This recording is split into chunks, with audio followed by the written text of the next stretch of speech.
This year's NBA season is giving us quite a few players that are performing on an MVP level. While it has been Steph Curry, who has dominated the MVP race in the opening part of the season, the momentum has now shifted. There are other players, 4 to be exact, currently fighting for the highest individual regular season award in the NBA. Those 4 are Nikola Jokic, Giannis Antetokounmpo, Joel Embiid, and DeMar DeRozan. All of these players are putting out amazing seasons, but there is one player amongst those 4 who is performing on a historic level this season, the reigning MVP Nikola Jokic.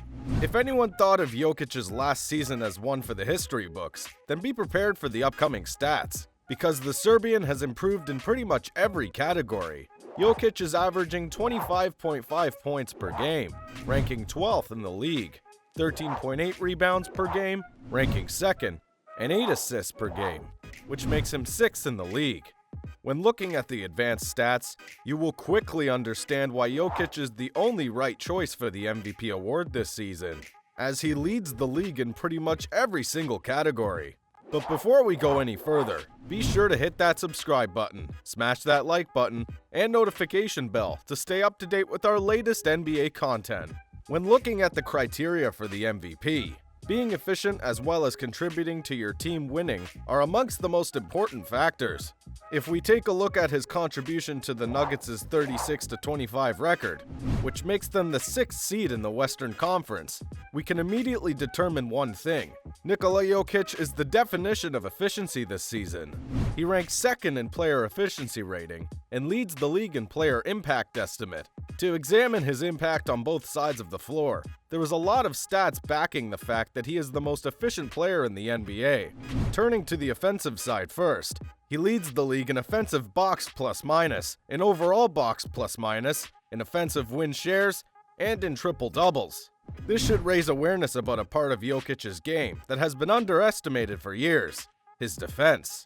Whenever there were discussions about whether Jokic deserved to be the MVP last year, there was always one point that was brought up, which was his bad defense. The only problem with that argument against his MVP case last year and this year as well is that it's simply not true.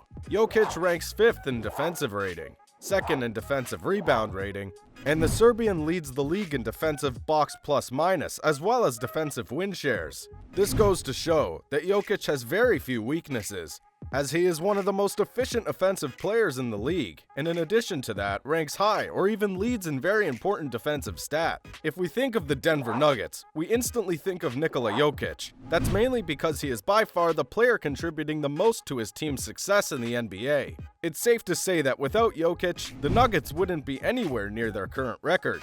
Thankfully for the Nuggets, Jokic doesn't miss a lot of games. He played in 55 games so far this season, having only missed 6 games, in which his team only managed to win 1 game, thus going 1-5 during that stretch. When he is on the court for the Nuggets, he not only puts up ridiculously good stats, but he also contributes as much as anyone in the NBA to his team's success. This is backed by Jokic leading the league in win shares and in value over any replacement player. No team in the NBA is as dependent on one player as the Nuggets are this season. To put this into perspective, we can look at the 2nd highest scorer on the Nuggets team, Will Barton, who scores only 15.2 points per game. That's the 2nd lowest points scored per game by the 2nd highest scorer on a team in the NBA. In addition, the Nuggets have the biggest difference in win shares between the 1st and 2nd ranked player on a team in that category in the NBA. This shows us that Jokic is getting little to no help from most of his teammates this season. And what's even worse is that the one player that has shown that he is capable of supporting Jokic and leading the Nuggets to success, Jamal Murray, is injured and out indefinitely. Take all of this into account and we can safely say that Nikola Jokic is the most valuable player for his team in the entire NBA, meaning that there is not a single player in the NBA who contributes more to his team's success than the Nuggets center. He dominates every aspect of the game in every way possible, and also in ways that were previously thought to be impossible. If we think about the MVP award, we can't forget the aspect of being a player that consistently delivers the fans a show that they won't forget that quickly. Jokic gives us all of that with his countless spectacular assists and ridiculous shots that somehow always go in. The way Jokic gives all of us joy when watching him is by displaying and using his incredible basketball IQ to make passes that little to no players could make.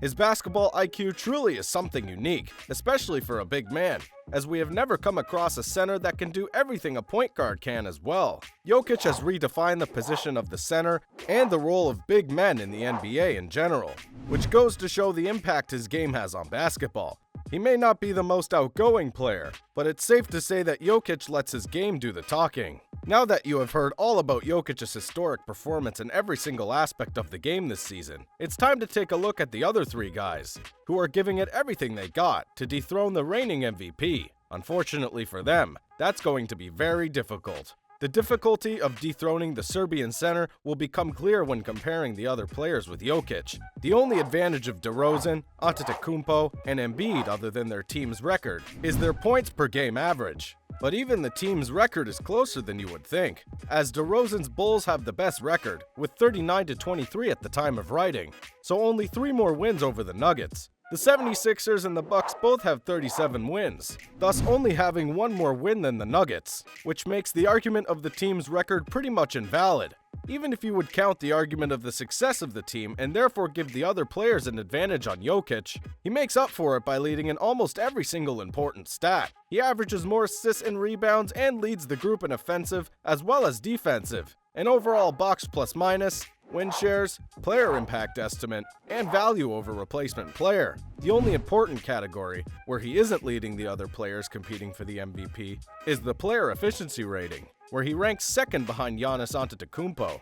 All in all, we are witnessing a historic season by the reigning MVP Nikola Jokic, in which he not only showed everyone why he deserved to be the MVP last season, but also improved so much that he is without a doubt the best pick for the Most Valuable Player award this season. To once again underline how historic his season is, here's another unbelievable feat that he has accomplished this season, which no player in NBA history has ever managed to do, averaging 27 points, 13 rebounds, and 7 assists per game. Jokic has already established himself as the most versatile big man the NBA has ever seen, and this season he looks to add to his resume by winning his second MVP trophy. Being so versatile, he dominates every aspect of the game, while also being the most efficient player to do so. To summarize his case once again, just so that everyone sees how far ahead he is of his competition, we will look at what he's doing better than his competition, and the answer is simple: almost everything.